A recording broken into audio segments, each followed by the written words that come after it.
Hello everyone. Today we are going to study about class 10th mathematics chapter number 1st. The chapter name is real number. But before going to talk in detail, I want to explain some basic concept which is very helpful to understand your further concept. तो let us see वो कौन कौन से basic concept हैं जिनको हमें पढ़ना है. ठीक है, तो ये हैं सम बेसिक टर्म्स. पहला है नेचुरल नंबर. ये कोई नए टर्म मैं आप लोगों को नहीं बता रहा हूँ. इन सब के बारे में आप लोगों ने कहीं ना कहीं किसी न किसी रूप में प्रीवियस क्लासेस में पढ़ा होगा. ठीक है, तो सबसे पहला है आपका नेचुरल नंबर. पता है आपको नेचुरल नंबर कहाँ से स्टार्ट होता है? नेचुरल नंबर 1 से स्टार्ट होता है. ठीक है, 1 2 3 अप टू कहाँ तक जाता है? इनफाइनाइट तक. 1 से स्टार्ट होता है नेचुरल नंबर और इनफाइनाइट तक जाता है. इतनी खोज होने के बावजूद भी ये इसको इनकम्प्लीट माना गया.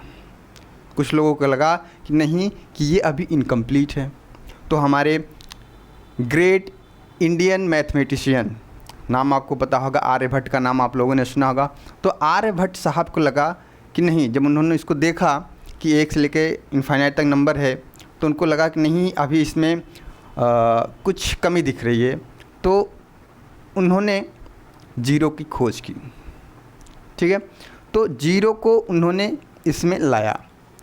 जब इस नेचुरल नंबर के आगे हम जीरो लगा देते हैं, ठीक है, 0 1 2 अप टू इनफाइनाइट, तो ये नेचुरल नंबर क्या बन जाता है? आपका होल नंबर. ठीक है, नेचुरल नंबर कहाँ से स्टार्ट होता है? 1 से लेकर इनफाइनाइट तक, और होल नंबर जिसमें जीरो इंक्लूड हो जाता है. तो 0 से लेकर इनफाइनाइट तक क्या हो जाता है? आपका होल नंबर. फिर आपका अगला आता है इंटीजर्स. इंटीजर में क्या बात होती है कि ये नेचुरल नंबर होल नंबर दोनों मिलके इंटीजर फॉर्म करते हैं. इसके साथ साथ जो नेगेटिव नंबर्स होते हैं उनको भी इनमें इंक्लूड कर लिया गया है. ठीक है, तो देखो 1 2 3 अप टू इनफाइनाइट, इसके साथ साथ 0, इधर -1 -2 -3 अप टू इनफाइनाइट. तो ये है आपका इंटीजर्स, जिसमें पॉजिटिव संख्याएं, नेगेटिव संख्याएं दोनों इंक्लूड होती हैं. ध्यान देने योग्य बात यह है, कोई भी फ्रैक्शन नंबर इंटीजर में नहीं आता है. अब कंपटीशन लेवल की अगर बात करें कि कंपटीशन में कभी कभी क्वेश्चन पूछ लेता है ऐसे कि क्या सभी नेचुरल नंबर आपके इंटीजर हैं, तो हमारा आंसर होगा हाँ, सभी के सभी नेचुरल नंबर इंटीजर कहे जाते हैं. क्यों कहे जाते हैं? इसका रीज़न देख लीजिए. क्योंकि इंटीजर जो होता है उसमें पॉजिटिव संख्याएं, नेगेटिव संख्याएं दोनों होती हैं. तो इंटीजर वाले सीरीज़ में अगर हम देखते हैं तो इंटीजर वाले सीरीज़ में नेचुरल नंबर हमारा क्या होता है? इंक्लूड होता है. ये नेचुरल नंबर हमारा इसमें इंक्लूड है. ठीक है, इसलिए कहते हैं कि सारी की सारी नेचुरल नंबर इंटीजर होती हैं. सारी की सारी होल नंबर्स इंटीजर्स होती हैं? बिल्कुल. होल नंबर आपका कहाँ से स्टार्ट होता है? 0 से लेकर इनफाइनाइट तक जाता है. तो देखिए ये 0 से लेकर इनफाइनाइट तक. ठीक है, तो ये होल नंबर. ठीक है, ये तो सारी होल नंबर्स इंटीजर कहे जाते हैं. अब अगर इसको इन्वर्स करके देखा जाए, ऐसे बोला जाए कि क्या सभी इंटीजर्स नेचुरल नंबर हैं, तो हमारा आंसर होगा नहीं. क्यों नहीं है? क्योंकि इंटीजर में आपको पता है पॉजिटिव संख्याएं, नेगेटिव संख्याएं दोनों आती हैं. मैंने कहा कि क्या सभी इंटीजर्स यानी यहाँ से लेकर यहाँ तक उसको नेचुरल नंबर बोला जाता है? नेचुरल नंबर में तो सिर्फ 1 से लेकर इनफाइनाइट तक आती है, यानी कि नेचुरल नंबर का जो रेंज है यहाँ से लेकर यहाँ तक है. तो सभी इंटीजर्स नेचुरल नंबर्स नहीं हैं. ठीक है, इसी तरीके से सभी इंटीजर्स होल नंबर्स भी नहीं हैं. ठीक है, तो ये बात आपको समझ में आ गई होगी. अब आते हैं रेशनल नंबर पे हम लोग. ठीक है, रेशनल नंबर डिफिनेशन आप लोगों ने छोटी क्लास में 8th क्लास में पढ़ लिया होगा, 8th क्लास 9th क्लास में, कि a number which can be represent into form of P upon Q, where P and Q आपका क्या होता है? इंटीजर्स होता है. एंड एक कंडीशन होती है कि जो Q होता है आपका 0 नहीं होना चाहिए. ठीक है, तो a number which can be represent in the form of P upon Q, ठीक है, where P and Q belongs to integers. ठीक है, and Q equal to not 0 is known as rational number. सारी फ्रैक्शन संख्याएं, सारे natural number सारे integers, सारे whole number, सब के सब क्या हैं, रेशनल नंबर हैं। अगर हम डेसिमल एक्सपेंशन में बात करें रेशनल नंबर की, तो a rational number is a terminating number, terminating और non terminating but recurring is called rational number. ठीक है, तो ये होता है रेशनल नंबर की डिफिनेशन, आप लोग पढ़े होंगे। उसके बाद आता है हमारा इरेशनल नंबर। इसका just opposite, a number which can not be written in the form of p upon q where p and q are integers and q equal to not zero is known as rational number. ठीक है, sorry irrational number. जैसे root में कोई भी number आ जाती है आपका, root में 2, रूट में 3, रूट में 5, ठीक है, ये सारे क्या हैं आपके इरेशनल नंबर हैं। ठीक है, इन सब के बारे में आप लोगों ने 9th क्लास में या फिर 8th क्लास में पढ़ा होगा, तो ज़्यादा डिटेल में हम बताने नहीं जा रहे हैं। अगर डेसिमल एक्सपेंशन की बात करें तो नॉन टर्मिनेटिंग और non recurring number irrational number कहलाते हैं। अब आते हैं नेक्स्ट नंबर में, हमारा है रियल नंबर। तो अभी जितने हम लोगों ने पढ़ा numbers, natural numbers, whole numbers, integers, rational number, irrational number, सब मिलके रियल नंबर का फॉर्मेशन करते हैं। सारे के सारे ये आपके रियल नंबर के में आ जाते हैं। ठीक, जो हमको चैप्टर का नाम ही है, क्लास 10th के चैप्टर का पहला नाम रियल नंबर, उसी के बारे में पढ़ना है। इसलिए मैं इसके पहले जितने भी नंबर्स हैं, natural numbers, whole number, integer, उसके बारे में थोड़ी बहुत जानकारी आपको दे दिया। उम्मीद करता हूँ कि आप समझ गए होंगे। फिर उसके बाद है आपका प्राइम नंबर। प्राइम नंबर क्या है कि ऐसी संख्या जिसके सिर्फ और सिर्फ 2 ही फैक्टर है। कौन कौन से? एक वो खुद संख्या हो और एक 1। A number having 2 factor only, 1 and वो खुद संख्या, तो उसको बोलते हैं प्राइम नंबर। जैसे 2, 3, 5, 7, 11, 13, ठीक है, 17, 19 डॉट डॉट डॉट। ठीक है, ये क्या है? Prime number. अगर इसका आप प्राइम फैक्टराइजेशन करेंगे, सॉरी ये प्राइम नंबर है, ठीक है, इसके फैक्टर की अगर बात करते हैं तो 2 से ज़्यादा इसके फैक्टर नहीं होंगे। एक तो 1 होगा, एक तो खुद ही संख्या होगी, और कोई भी नंबर इसको डिवाइड नहीं कर पाएगा। फिर उसके बाद आते हैं को प्राइम नंबर। को प्राइम नंबर, को का मतलब होता है पेयर में रहते हैं। ये नंबर क्या होता है? पेयर में रहते हैं और इसके कोई कॉमन फैक्टर नहीं होते। एक के अलावा कोई भी कॉमन फैक्टर इसका नहीं होता है। जैसे मान लेते हैं हम लोग एक संख्या ले लेते हैं 8 और एक लेते हैं 15। ठीक है, अगर 8 का हम लोग प्राइम फैक्टराइजेशन करेंगे तो ये 2 इंटू 2 इंटू 2 हो जाएगा, और 15 का करेंगे तो ये 3 इंटू 5 हो जाएगा। अगर इन दोनों में किसी चीज़ के कॉमन की बात करते हैं तो कोई चीज़ कॉमन नहीं है। 8 और 15 के प्राइम फैक्टराइजेशन में कोई चीज़ कॉमन नहीं है, तो हम कहेंगे कि 8 और 15 ये दोनों आपस में को प्राइम नंबर हैं। ठीक है, फिर आते हैं कंपोजिट नंबर। सिंपल से लैंग्वेज में, सिंपल से टर्म में सारे प्राइम नंबर को छोड़ देते हैं, तो जो नंबर बचते हैं वो कंपोजिट नंबर कहलाते हैं। सिंपल, मैंने कहा प्राइम नंबर के 2 फैक्टर होते हैं, तो बेसिकली कंपोजिट नंबर कौन हुए? ऐसे नंबर जिनके 2 से ज़्यादा फैक्टर होंगे वो क्या कहलाएंगे? Composite number. यानी कि ये जो 2, 3, 5, 7, 11, 13, 17, 19, 23, 29, 31, इनको अगर छोड़ दिया जाए तो जो सारे नंबर से बचे, ठीक है, जैसे 4, 6, 8, 10, जो भी जितने सारे नंबर्स हैं सब क्या हैं? कंपोजिट नंबर है। जिस किसी भी नंबर के 2 से ज़्यादा फैक्टर आपको देखने को मिल जाए उसको बोलते हैं कंपोजिट नंबर। ठीक है, अब आता है इमेजिनरी नंबर आपका। ये आपके सिलेबस में नहीं है, मतलब है क्लास 11th का है। रूट में कोई भी निगेटिव नंबर एग्जिस्ट नहीं करती है, लेकिन अगर वही रूट में हम -1 को लिख दिया जाता है अगर, तो वो कहलाता है इमेजिनरी नंबर। आई से जिसको रिप्रेजेंट किया जाता है ये है। ये 11th क्लास में आएगा आपको। ये जानकारी के लिए मैं आपको बता दिया थोड़ी सी। तो ये मैं उम्मीद करता हूँ कि ये जो बेसिक टर्म्स से बेसिक कॉन्सेप्ट हैं बता दिया मैं, आप लोग समझ गए होंगे। कोई नई चीज़ नहीं थी, आप लोगों ने पहले इसके बारे में पढ़ लिया है। अब आते हैं हम अपने सिलेबस की तरफ चलते हैं कि जो हमारा पहला चैप्टर है रियल नंबर। रियल नंबर का पहला थ्योरम जो है वो थ्योरम है हमारा the fundamental theorem of arithmetic.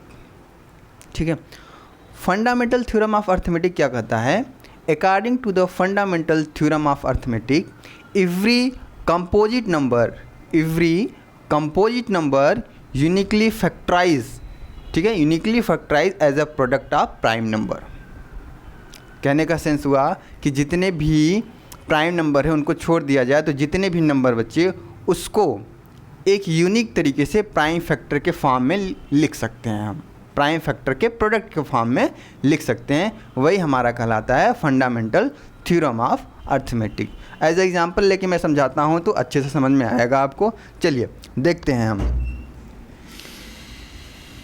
10 ले लेते हैं, 20, 30। ये कोई भी आपका प्राइम नंबर नहीं है, ठीक है, रैंडमली देख लीजिए। ये कंपोजिट नंबर है, प्राइम नंबर में नहीं लाई कर रहा है तो सिंपल सी बात होगी, ये कंपोजिट नंबर है। अब अगर इसका हम प्राइम फैक्टराइजेशन करें तो 2 × 5। 20 का प्राइम फैक्टराइजेशन करेंगे 2 × 2 × 5। 30 का करेंगे 2 × 3 × 5। ये प्राइम फैक्टराइजेशन हो गया आपका, ठीक है। तो ये देखिए क्या है, सारे के सारे कंपोजिट नंबर है। अब अकॉर्डिंग टू द थ्योरम, अगर थ्योरम की डिफिनेशन के अकॉर्डिंग हम लोग चलें तो कहा जा रहा है कि एवरी कंपोजिट नंबर, मान लीजिए 10, every composite number can be express in the form of product of prime number 2 × 5 के फॉर्म में लिखा जाएगा। अब एक टर्म इसमें और है कि इट कैन बी यूनिक होता है। ये किसी भी कंपोजिट नंबर को जब हम लोग उसके फैक्टराइजेशन के फॉर्म में लिखते हैं तो वो क्या होता है, यूनिक होता है। यूनिक का मतलब ये हुआ कि 10 जो कि एक कंपोजिट नंबर है, इसको रिप्रेजेंट करने के लिए आपके पास 2 × 5 के अलावा और कोई प्राइम नंबर नहीं हो सकता है। हाँ, एक कंडीशन ये है कि इसका ऑर्डर चेंज होता है, लिखने का ऑर्डर आपका चेंज हो सकता है। जैसे आपने 2 × 5 लिखा है तो इस 10 को रिप्रेजेंट करने के लिए आप 5 × 2 भी लिख सकते हैं, ठीक। तो यूनिक का मतलब ये हुआ, ठीक है। और कहा जाए apart from the order in which the prime, इसी वही मतलब हुआ, इसका ऑर्डर चेंज कर सकते हैं। इसको लिखा 20 लिखा गया है 2 × 2 × 5, तो it can be represent in the form of 5 × 2 × 2। Order आप लोग चेंज कर सकते हैं, लेकिन उसको रिप्रेजेंट करने के लिए जो प्राइम फैक्टर, जो प्राइम नंबर यूज हुए हैं उनके अलावा कोई और प्राइम नंबर हम लोग नहीं ले सकते हैं। अगर लेंगे तो फिर उसकी वैल्यू, उस कंपोजिट नंबर की वैल्यू चेंज हो जाएगी। तो यही है फंडामेंटल थ्योरम ऑफ अर्थमेटिक। उम्मीद करता हूँ कि समझ गए हैं आप लोग, ठीक है। एक बार फिर से समझा देता हूँ। According to the fundamental theorem of arithmetic, every composite number uniquely factorise as a product of prime number. Every composite number can be factorise in the form of product of prime number, ठीक है, ये होगा। अब सवाल ये है कि ये फंडामेंटल थ्योरम ऑफ अर्थमेटिक, इसका एप्लीकेशन क्या है, इसका यूज कहाँ होता है। तो इसका यूज होता है, हम लोग फाइंड आउट करते हैं to find out the HCF and LCM of the number, ठीक है। HCF और LCM किसी भी नंबर को फाइंड आउट करने के लिए हम लोग फंडामेंटल थ्योरम ऑफ अर्थमेटिक का यूज करते हैं, उपयोग करते हैं। तो देखिए क्या होता है, कैसे निकाला जाता है। अगर किसी भी नंबर का हम लोग prime factor, fundamental theorem of arithmetic apply करते हैं उसके ऊपर, तो हम लोग क्या निकालते हैं, HCF और क्या निकालते हैं, LCM। तो जो HCF होता है आपका, वो होता है आपका product of smallest power, product of smallest power of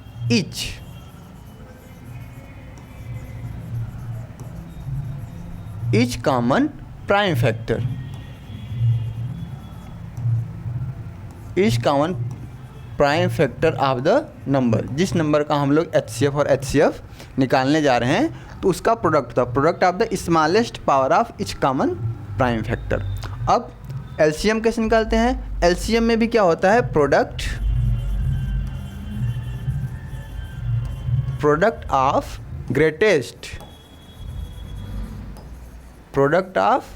greatest power of each prime factor, each prime factor. ज़रा इस बात को समझना, HCF जब भी निकालते हैं तो वहाँ हम कंसीडर करते हैं smallest power of each common prime factor of the number, but जब भी LCM निकालते हैं तो greatest power of each prime factor, उस नंबर के जितने भी प्राइम फैक्टर उसका ग्रेटेस्ट पावर कंसीडर करते हैं, और HCF में कॉमन प्राइम फैक्टर कंसीडर करते हैं, कॉमन प्राइम फैक्टर का स्मॉलेस्ट पावर। ठीक है, अब जैसे इसको समझने के लिए एक एग्जांपल लेते हैं। जैसे मान लीजिए हमारे पास नंबर है, सबसे आसान नंबर लेते हैं 6, 12 और एक 18 लेते हैं। ठीक है, तो सबसे पहले क्या करते हैं, 6 का प्राइम फैक्टराइजेशन करेंगे, फंडामेंटल थ्योरम ऑफ अर्थमेटिक लगा के, तो इसका प्राइम फैक्टराइजेशन करेंगे तो ये आएगा 2 × 3। 12 का करेंगे हम लोग तो ये आएगा आपका 2 ×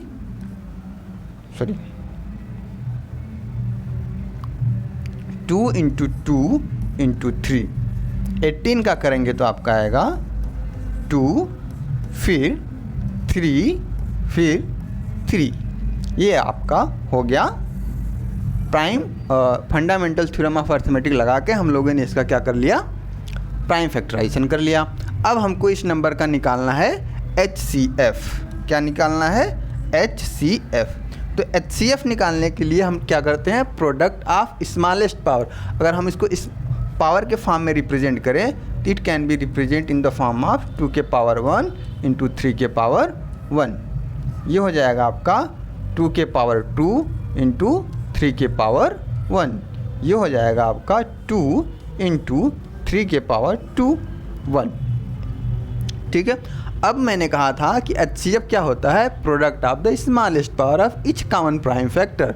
तो इसमें देखिए कॉमन फैक्टर क्या है आपका, 2 देखिए कॉमन फैक्टर है, 2 भी मिल रहा है 3 भी मिल रहा है दोनों में, तो 2 2 2, लेकिन स्मॉलेस्ट पावर लेना है तो स्मॉलेस्ट पावर में क्या हो गया, 2 के पावर 1, तो 2 के पावर 1 इंटू और कुछ कॉमन मिल रहा है, 3 भी कॉमन मिल रहा है, तो 3 का स्मॉलेस्ट पावर लेंगे हम, तो 3 का स्मॉलेस्ट पावर 1 है, तो ये हो गया, तो ये आ गया आपका 6। HCF निकल गया।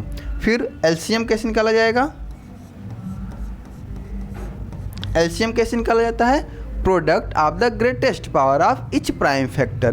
कॉमन फैक्टर नहीं लेना है, जितने भी प्राइम फैक्टर इन्वॉल्व हैं सबका ग्रेटेस्ट पावर लेना है। तो 2 जैसे प्राइम फैक्टर है, प्राइम नंबर है, तो प्राइम फैक्टर 2 का सबसे ग्रेटेस्ट पावर क्या है, 2 के पावर 2, तो इसको कंसीडर करेंगे 2 के पावर 2 एक ही बार। ठीक है, उसके बाद 2 के पावर 1, 2 के पावर 1 को कंसीडर नहीं करो, 2 के पावर का सबसे ग्रेटेस्ट पावर लेंगे। फिर उसके बाद कौन सा प्राइम नंबर है, 3 है, तो 3 का सबसे ग्रेटेस्ट पावर वाला लेंगे, ये वाला 3 के पावर 2 वाला, 3 के पावर 2 वाला। ठीक है, अब ये हो जाएगा आपका 36, तो ये 36 आपका LCM बन गया और HCF आपका हो गया 6। तो उम्मीद करता हूँ फंडामेंटल थ्योरम ऑफ अर्थमेटिक का एप्लीकेशन आप लोगों को समझ में आ गया होगा, जिसका यूज हम लोग किसी भी नंबर के HCF और LCM फाइंड आउट करने के लिए करते हैं। ठीक है, आगे चलते हैं। अब देखिए क्वेश्चन पे आ जाते हैं। क्वेश्चन पे हम लोग करते हैं जो कि आपका NCERT के एग्जाम्पल दिए हैं, फिर उसके बाद एक्सरसाइज पे हम लोग आ जाएंगे। एग्जाम्पल नंबर फर्स्ट है आपका NCERT का, कंसीडर द नंबर 4n, यहाँ पे नहीं होगा, यहाँ पे 4 के पावर n होगा, इसको आप लोग करेक्शन कर लीजिएगा, 4 के पावर n। कहाँ जा रहा है क्वेश्चन में, कंसीडर द नंबर 4 के power n where n is a natural number, check whether there is any value for n for which 4 के power n ends with the digits 0। तो देखिए इसका सोल्यूशन क्या होगा,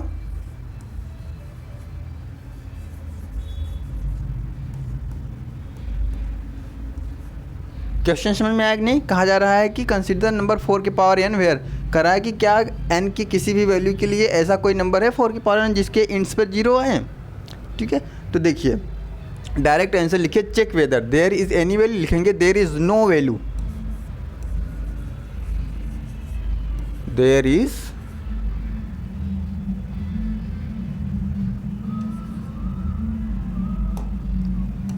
इज नो any value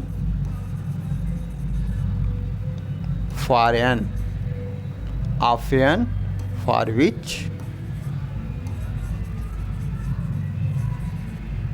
4 के power n ends with 0। अब देखिए इसका रीज़न क्या है, there is no any value of n for which 4 के पावर n एंड्स विथ 0।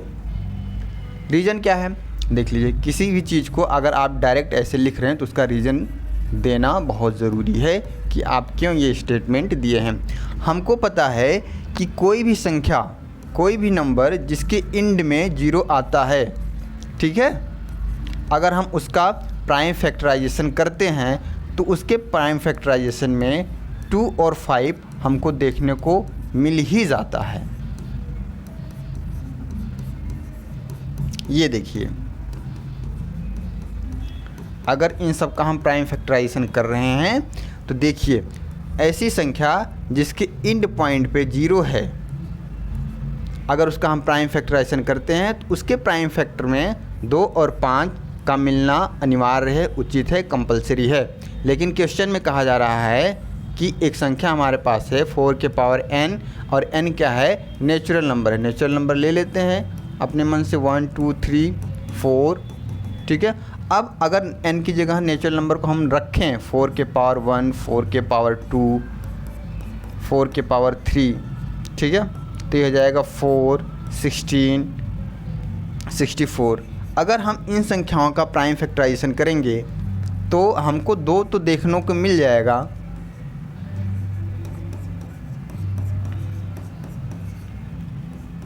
ठीक है।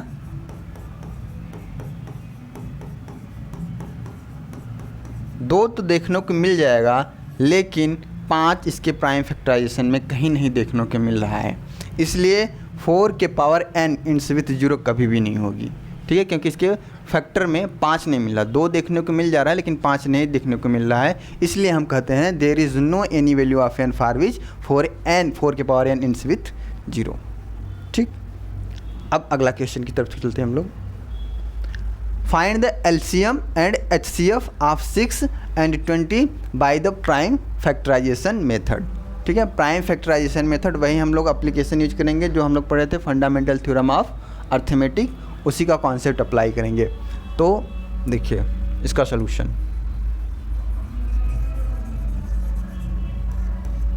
कैसे लगा जाएगा, ये किस हमको क्या फाइंड आउट करना है, LCM and HCF of 6 and 20। तो 6 का प्राइम फैक्टराइजेशन करेंगे, क्या आएगा आपको 2 3, 20 का करेंगे 2 इंटू 2 इंटू 5, ठीक है। अगर इसको हम एक्सपोनेंट के फॉर्म में लिखना चाहें 2 के पावर 1 इंटू 3 के पावर 1, 2 के पावर 2 इंटू 5, ये हो गया। अब हमको क्या निकालना है, एलसीएम। अभी मैंने बताया था कि फंडामेंटल थ्योरम ऑफ अर्थमेटिक का यूज करके एलसीएम कैसे निकालते हैं। तो जो एलसीएम होता है वो होता है आपका product of the greatest power of the each prime factor, ठीक है। तो इसमें कितने प्राइम फैक्टर हैं, 2 3 5, तो उसका क्या लेना है हमको, 2 3 5 का ग्रेटेस्ट पावर वाला टर्म लेना है। तो 2 का ग्रेटेस्ट पावर वाला टर्म क्या है, 2 के पावर 2, तो 2 के पावर 2 लिखेंगे। फिर प्रोडक्ट होता है 3 के पावर 1 नहीं हो तो यही कंसीडर किया जाएगा, और 5, ये हो जाएगा आपका 60 हो जाएगा एलसीएम, ठीक है। तो यहाँ पर देखा आप लोगों ने कि फंडामेंटल थ्योरम ऑफ अर्थमेटिक का कॉन्सेप्ट यूज हुआ, जिसकी वजह से हम लोग एलसीएम निकाल लिए। फंडामेंटल थ्योरम ऑफ अर्थमेटिक का यूज हुआ कि प्राइम फैक्टराइजेशन कर लिया हम लोगों ने, फिर एलसीएम निकाल लिया। एलसीएम क्या होता है, the greatest product of the greatest power of the number, ठीक है। अब एचसीएफ क्या होता है आपका, एचसीएफ जो होता है आपका वो होता है the product of the smallest power of the each common factor. अब कॉमन फैक्टर की तरफ हम लोग प्रोसीड करेंगे। देखिए दोनों में कॉमन चीज़ क्या है, तो दोनों में कॉमन चीज़ क्या है, 2 है। देखिए यहाँ पे 2 और 2, और उसका स्मॉलेस्ट पावर वाला कंसीडर करेंगे। 2 के पावर 2 वाला कंसीडर नहीं करेंगे, 2 के पावर 1 वाला कंसीडर करेंगे। तो ये आ गया 2, यानी कि एलसीएम आपका 60 हो गया और एचसीएफ आपका क्या हो गया, 2 हो गया। ये हो गया आपका, इस तरीके से करने का तरीका होता है, ठीक। अब आ जाते हैं आगे की तरफ। Find the HCF of 96 and 404 by the prime factorisation method, find their LCM। वही फंडामेंटल थ्योरम ऑफ अर्थमेटिक का कॉन्सेप्ट अप्लाई करते हैं। 96 और क्या है आपका 404। पहला स्टेप हमारा होता है हम प्राइम फैक्टराइजेशन करते हैं, ये आ जाएगा आपका 48, फिर ये हो जाएगा आपका 2 2 जा 4, 2 4 जा 8, फिर 2 1 जा 2, 2 2 जा 4, 2 6 जा 12, 2 3 जा 6 और ये 3 से डिवाइड हो जाएगा तो 1 आ जाएगा। ठीक है, अब इसको हम एक्सपोनेंट के फॉर्म में लिख लेते हैं। ये आ गया 5, 1 2 3 4 5, 2 के पावर 5 इंटू 3 के पावर 1, ये हो गया। फिर उसी तरीके से 404 का भी कर लेते हैं हम लोग प्राइम फैक्टराइजेशन। 2 से डिवाइड कर देते हैं, 2 2 जा 4 0 2, फिर 2 से डिवाइड कर देते हैं 1 0 1। 101 आपका प्राइम नंबर है जो कि 101 से ही डिवाइड होगा, तो ये आ गया 2 के पावर 2 इंटू 101। ठीक है, अब क्या निकालना है HCF किस नंबर का, 96 का और 404 का। तो HCF का क्या कॉन्सेप्ट है बताइए। HCF का क्या कॉन्सेप्ट है, product of the smallest power of the each common prime factor. तो सबसे पहले हम कॉमन देखते हैं, कॉमन 2 मिल रहा है इसमें, और 2 का कौन सा टर्म, 2 का स्मॉलेस्ट वाला, तो 2 का स्मॉलेस्ट वाला ये है 2 के पावर 2, तो क्या हो जाएगा 4, यानी कि इसका HCF क्या हो जाएगा 4 हो जाएगा। 4 वो संख्या है जो इन दोनों को डिवाइड कर देगी। अब हम क्या निकालेंगे LCM।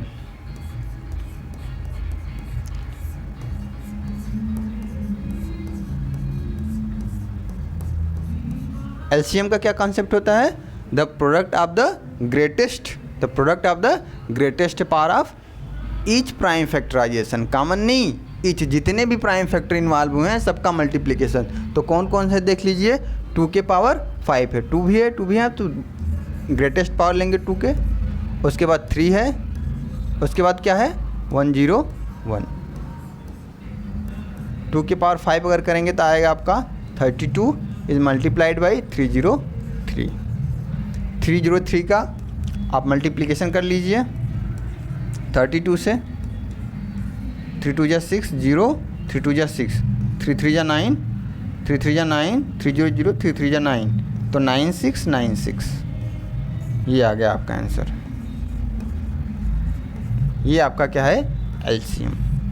LCM वो छोटी से छोटी संख्या होती है जो दिए गए नंबर से डिवाइड होती है, यानी कि ये छोटी से छोटी संख्या जो दोनों नंबर से डिवाइड हो जाएगी। इसके पहले कोई भी ऐसी संख्या नहीं है जिसको 96 और 404 डिवाइड कर सकें। ठीक, तो ये कॉन्सेप्ट आपको समझ में आ गया होगा। अब आगे की तरफ चलते हैं हम लोग। Find the HCF and LCM of 672 180 using the prime factorisation method. ठीक है, प्राइम फैक्टराइजेशन मेथड का यूज करके हमको क्या करना है, इसमें वही याद करना है। ठीक है, HCF और LCM। तो नंबर कौन कौन से हमारे पास, 6, 72 और 120। पहला स्टेप होता है हमारा प्राइम फैक्टराइजेशन करने का। प्राइम फैक्टराइजेशन हम लोग कर लेते हैं, उसके बाद 72 का करेंगे हम लोग,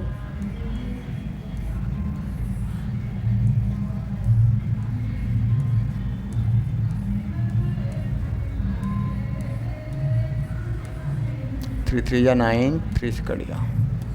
ठीक है, 2 के पावर 3 और 3 के पावर 2, 2 के पावर 3, 3 के पावर 2, तो यहाँ लिखेंगे 2 के पावर 3 इंटू 3 के पावर 2। 120 का भी कर लीजिए, 60 आ गया, 30 आ गया, 15 आ गया, फिर ये 5 से डिवाइड होगा, 3 से, सॉरी 3 5 जा 15, फिर 5 से 1, 2 के पावर 3, 2 के पावर 3 इंटू 5, अब क्या करते हैं हम लोग, वही वाला कॉन्सेप्ट अप्लाई करते हैं, ठीक है। HCF 6 72 120, ठीक है। अब क्या करेंगे, सबसे जो तीनों में कॉमन, सबसे पहले कॉमन फैक्टर देखेंगे। कॉमन फैक्टर का जो स्मॉलेस्ट पावर है उसको 2 2 2, इसमें क्या है कॉमन है, उसका स्मॉलेस्ट जो है वो 2 ही है, तो ये। उसके बाद देखिए कौन सा फैक्टर आ रहा है कॉमन, 3 3 3 3 का स्मॉलेस्ट वाला जो होगा टर्म उसको कंसीडर करेंगे, 3 के पावर 1, तो ये कंसीडर करेंगे, जिसका आ गया 6। LCM 672 और 120।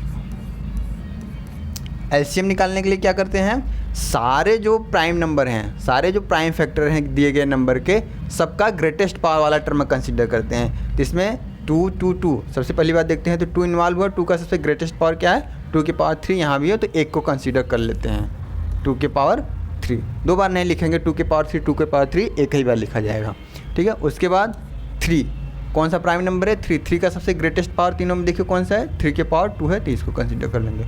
फिर उसके बाद क्या है 5, तो एक ही बार है, तो एक ही बार लिख लेंगे।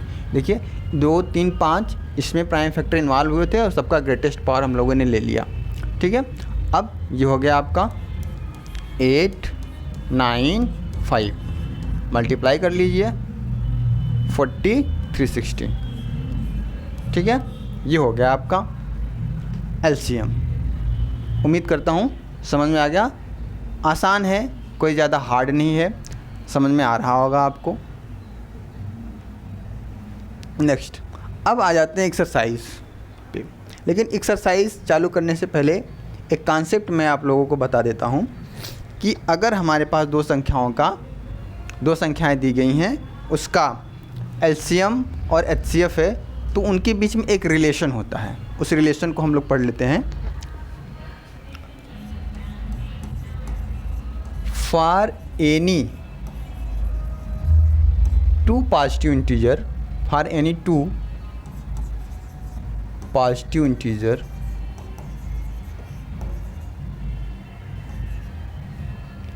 नंबर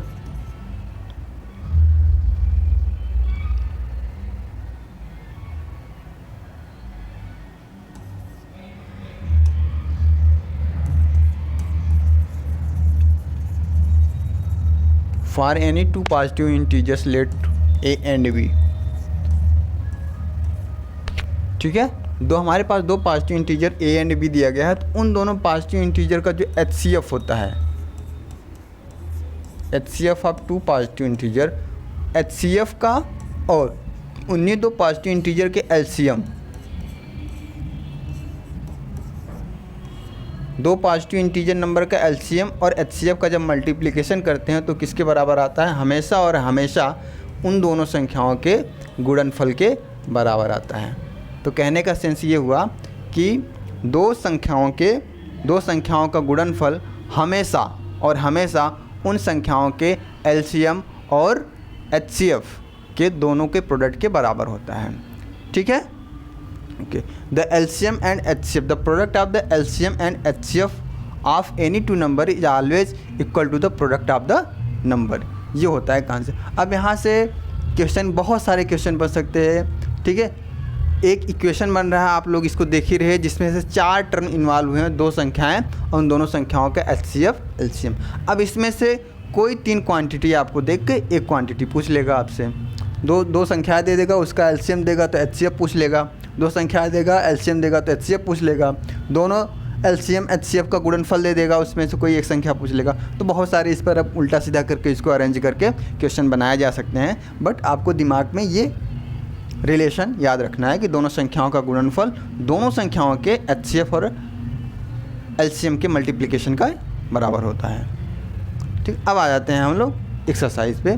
लेकिन एक्सरसाइज करने से पहले आज हम वीडियो यहीं पे रुकते हैं, इसको कल स्टार्ट करते हैं। कंसेप्ट आप लोग एक बार पढ़ लीजिएगा, ठीक है। बाकी कल हम स्टार्ट करेंगे एक्सरसाइज पे क्वेश्चन को।